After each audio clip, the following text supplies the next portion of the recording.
Hello, everyone. I am Brittany, and this is our latest story of the Bible. We are still in Genesis. We are looking at chapters 20 and 21 today. If you have not watched any videos up till now, I do encourage you to go back and listen to the other stories. Each one of them builds up to where we are today. If you are wanting to read these stories on your own, which I highly recommend, I do that every video. It's still as true today as it was when I first started recording these. I read out of the New Living Translation when I do read portions of the scripture. You're welcome to read whatever version you prefer, but I do encourage you to read these because God speaks things to each of us as we read, and you might get something else out of these stories that I don't share here, so please read these on your own at home. We are at chapters 20 and 21 today.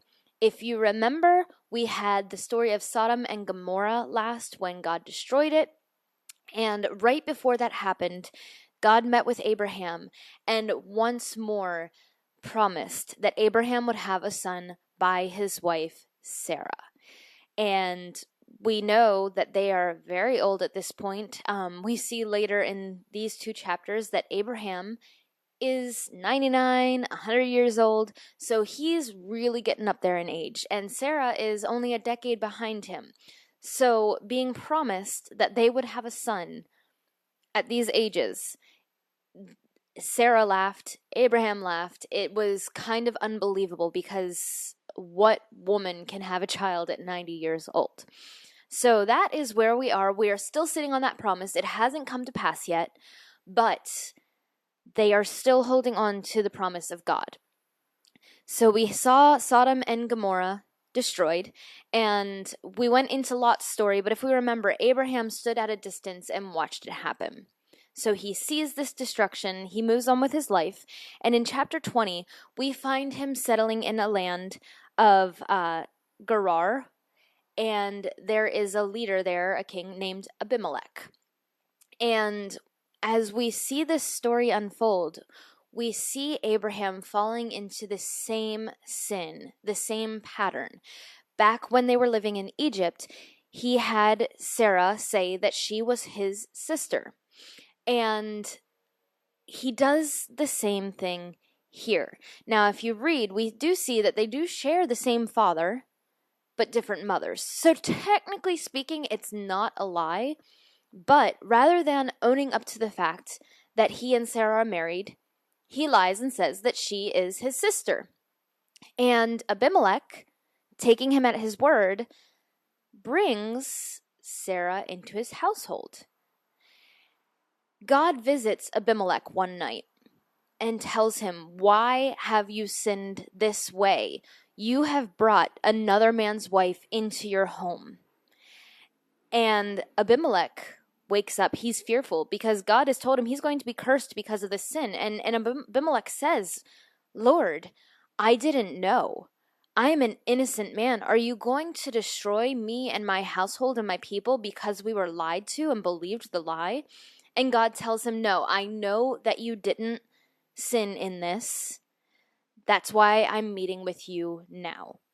So return this wife to her husband and ask him to pray for you because he is a prophet." So Abimelech goes and he returns Sarah to Abraham along with gifts, sheep and oxen, and says, "Why did you do this to me? I almost sinned against your God because you did this to me." And Abraham says, "I saw this as a godless nation, and I feared, so I told her, anywhere we go, tell them that you're my sister." And Abimelech, to show that there was no sin, that he never touched Sarah, also gives over 1,000 pieces of silver. And Abraham prayed to God, and God healed Abimelech and all of his people so that they could have children in the future, because God had stricken them with infertility as a warning to always live apart from sin and to show that God is who he says he is. So we see this happen again. Abraham has still not learned his lesson. However, we continue with chapter 21, and God keeps his promise. Isaac is born. God has blessed Abraham and Sarah and given them this child, Isaac. And this is the son that God has said will be the father of many nations. And it is the line that God is going to continue to bless year after year, generation after generation. And I think that's a beautiful thing. But then the story continues. And we have in chapter 21, we have starting with verse 8. I'm going to read this from the NLT. As time went by and Isaac grew and was weaned, Abraham gave a big party to celebrate the happy occasion. But Sarah saw Ishmael, the son of Abraham, and her Egyptian servant Hagar making fun of Isaac. So she turned to Abraham and demanded, "Get rid of that servant and her son. He is not going to share the family inheritance with my son Isaac. I won't have it."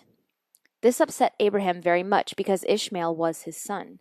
But God told Abraham, "Do not be upset over the boy and your servant wife. Do just as Sarah says, for Isaac is the son through whom your descendants will be counted. But I will make a nation of the descendants of Hagar's son, because he also is your son."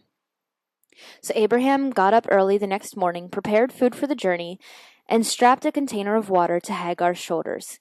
He sent her away with their son, and she walked out into the wilderness of Beersheba, wandering aimlessly. When the water was gone, she left the boy in the shade of a bush. Then she went and lay down by herself about 100 yards away.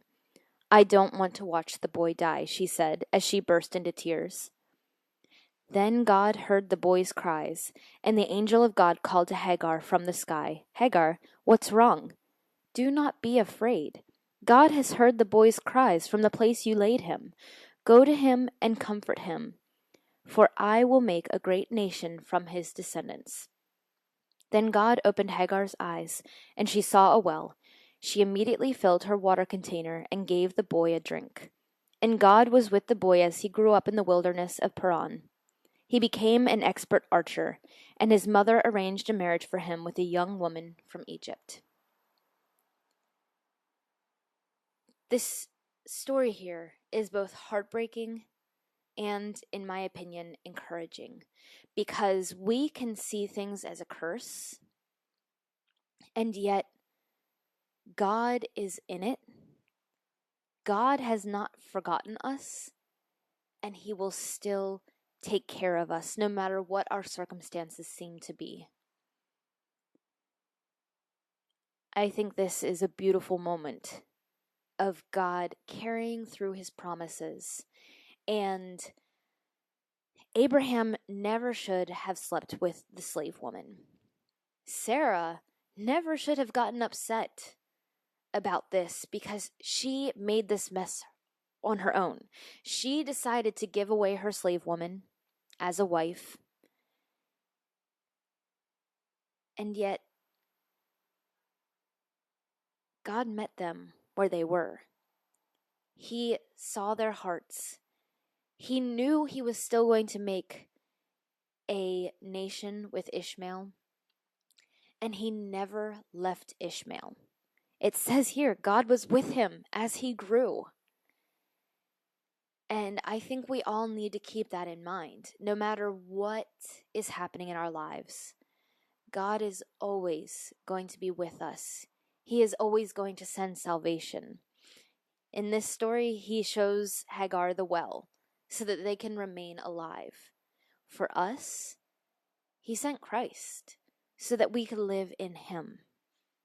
And I think when we start to see the curses around us, when we start to see the negative, when we feel like there isn't enough water to live, no matter how far we've been from God, he sent Christ to us so that we could have life in him.